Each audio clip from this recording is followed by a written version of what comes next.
તો સુરત અત્યારે આપણે આવી જઈએ છીએ મેરડીમાંના દર્શન કરવા માટે, ને વેણવાળા મેરડીમાં કહે છે ને આપણે આવી જઈએ છીએ દર્શન કરવા માટે. આપણે ગયા હતા મેળાની અંદર ને આપણે આવી જઈએ છીએ અત્યારે દર્શન કરવા માટે. રસ્તામાં આવતા હતા મંદિર માતાજીનું, તો આપણે કંઈ દર્શન કરતા જઈએ. તો વેણવાળા માતાજીના દર્શન કરી લેજો બધાય, ને કમેન્ટમાં જય મેરડીમાં લખતા જજો. તો ચાલો તમને લોકોને પણ દર્શન કરાવું, તો બધાય દર્શન કરી લેજો મેરડીમાંના. હજી આપણે ઉગતાપુરના મેરડીમાંના દર્શન કરવાના છે, તો એ કાલે જઈશું આપણે. તો બધાએ સબસ્ક્રાઈબ કરી રાખજો, ને પાર્ટ 2ની અંદર આપણે ઉગતાપુરના મેરડીમાંના દર્શન કરાવીશ તમને લોકોને, તો બધા સબસ્ક્રાઈબ કરી રાખજો. અને હવે જઈએ છીએ મેરડીમાંના દર્શન કરીને નીકળી જઈએ છીએ, કેમ કે અમારું ઉતાવળ હતો રાતના વાગી અત્યારે 12.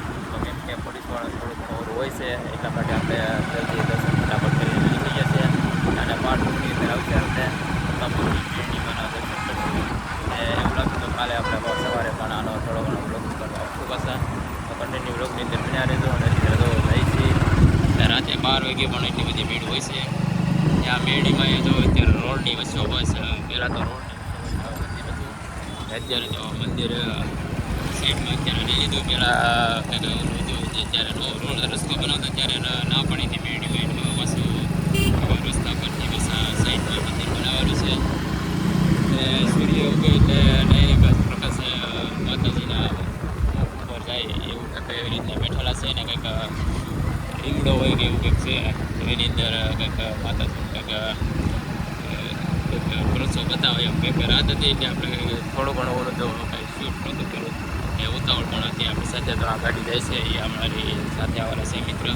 તો લેડીઝ લોકો ઘણા બેઠેલા છે, એટલા માટે અમારે જલ્દી નીકળવાનું છે. નકર તો આપણે થોડી ઘણી વાર રહેતા 2 જણા હોત તો, કેમ કે બધી ગાડીની અંદર 3 જણા બેઠા, 3 ગાડીની અંદર 9 જણા આવેલા છે એ પણ. તો અમારે ઉતાવળે જવાનું એટલે પોલીસવાળી થોડી ઘણી હોય, 2 લોકો હાલે છે, 3 લોકો હાલે. અત્યારે ફાઇનલી હવે પહોંચવા આવી ગયા છીએ. તો કાલે પાછા સવારે આપણે જવાનું છે, કંઈક અલગ અલગ જગ્યાએ જવાનું છે. પ્રાણી સંગ્રહાલય એટલે એવી જગ્યાએ જઈશું, કંઈક મોલ જેવું જવાનું છે. અહીંયા ઘણી જગ્યાએ જવાનું છે. અને આ કંઈક છે ઠાકર ધણીનું કંઈક છે મસ્ત મજાનું મંદિર. જો આ બધું સ્વામિનારાયણનું મંદિર આવશે, હજી એટલી બધા અલગ અલગ મંદિર આવવાના છે.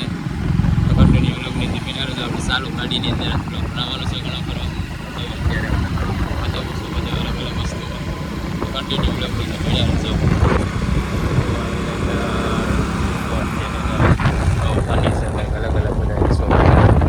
જગાભાઈની હોટલ અહીંયા પણ આવી ગયેલી છે, ગામડાની હોટલ અહીંયા જગાભાઈની આવી ગયેલી છે, સુરતની અંદર પણ છે. ક્યારેક આવો તો જગાભાઈની હોટલે આવજો અવશ્ય.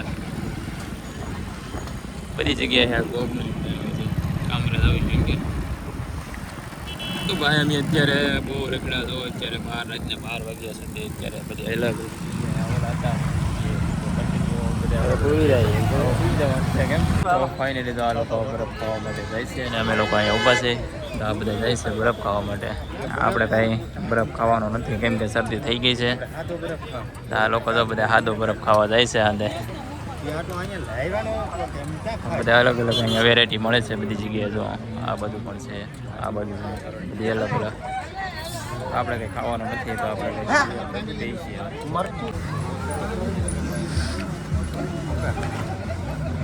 એવું કીધું. તો ફાઇનલી અત્યારે જો ગોલા ખાઈ નીકળી જશે.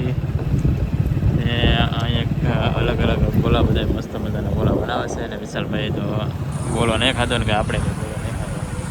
હા વિશાલભાઈ, ગોળો ખાવા માટે એવું હતું. હા, ઈચ્છા તો બહુ હતી.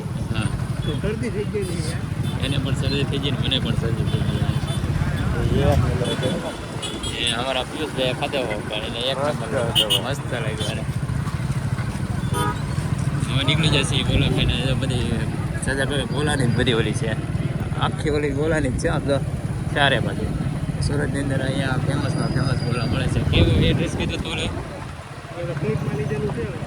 આપણે ઇન્સ્ટાગ્રામની લિંકમાં આપેલું છે, એ લોકોએ એડ્રેસ આપેલું જ છે ને એનું પ્રમોશન કરેલું છે. તો એમાં આપણે જોઈ આવજો બધા ઇન્સ્ટાગ્રામની અંદર. અમારે ક્યારેક સુરત આવવું હોય ને આવવું હોય તો અહીંયા ફેમસ ગોલા મળે છે. ક્યારેક અવશ્ય મુલાકાત લેજો. નીકળી જશે.